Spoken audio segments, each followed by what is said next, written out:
Hi everyone, it's Fitz, Walk and Talk. After Chris Kleiman's Tuesday press conference, leading up to Saturday's game with West Virginia, right back there. That game's at 11 a.m. Next week's game's at 4:30. What a weird time for football. Really confident team. K-State just feels good.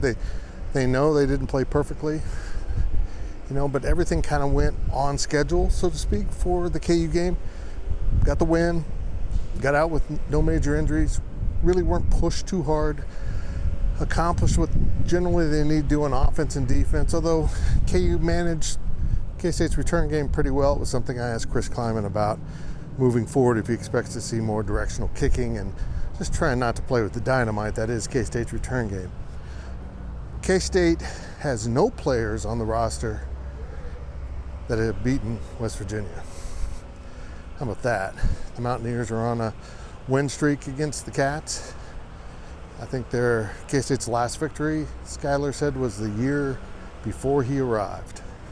It's hard to believe because the programs really haven't been that separated by that much. But it's turned into a nice little rivalry. I've enjoyed West Virginia in the conference.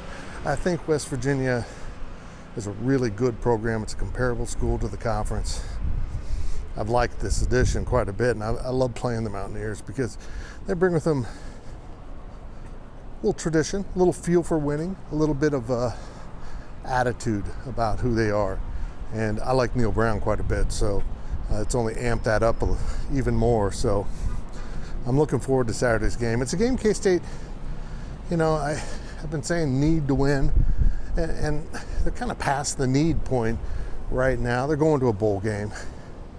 If that's how you want to measure success, that's one thing, but I'm not sure that actually is where this team's at.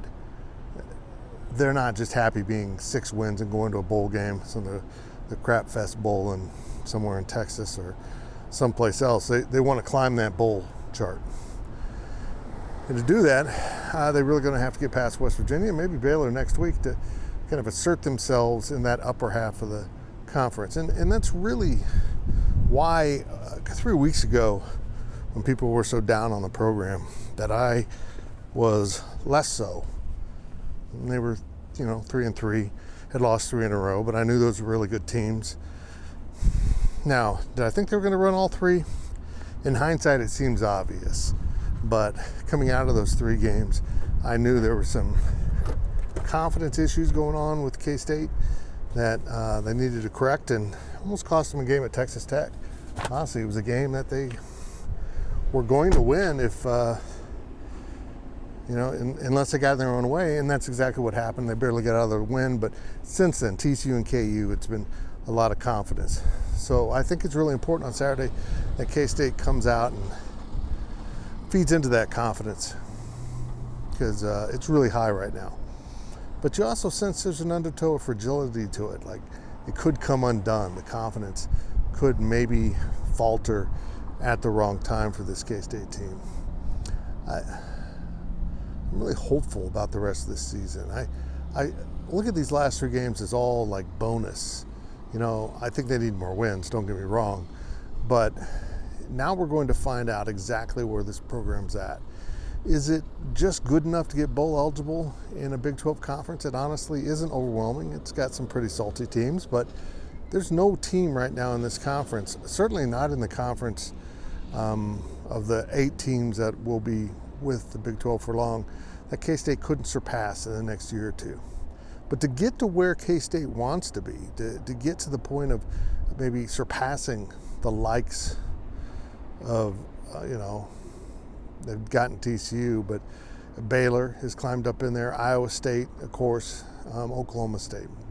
To get past those teams is going to take better recruiting, better players, but more of this belief that we're seeing right now and buy-in into the systems. And Chris Kleiman talked about simplifying the defense so that they could play fast, because the worst thing for these Wildcats is to not play fast, is to be slow and thinking too much. And now they've got to balance it out with being so basic that the team can really play fast without being so basic that everyone knows what you're doing and they can solve it. 11 a.m. kick Saturday right here, West Virginia. Hopefully it's a beautiful day. Hopefully K-State can get another win, get to 4 in a row, keep clicking away, keep building that confidence, heading into a Baylor team that I look at every one of these tests as escalating. And the only reason I have Texas as escalating is it's down there. It's a weird day. I don't know how Texas will be mentally into it or not. Heck, I think Texas might get pushed by Kansas a little bit this weekend just because I think they're kind of buckling. So I think Baylor playing Oklahoma is a nice thing for K-State unless Baylor wins. So hopefully the confidence game will be in K-State's favor for the next 3 weeks. But it starts right here on Saturday with the ears, mountain ears, whatever they are. They're going to be here.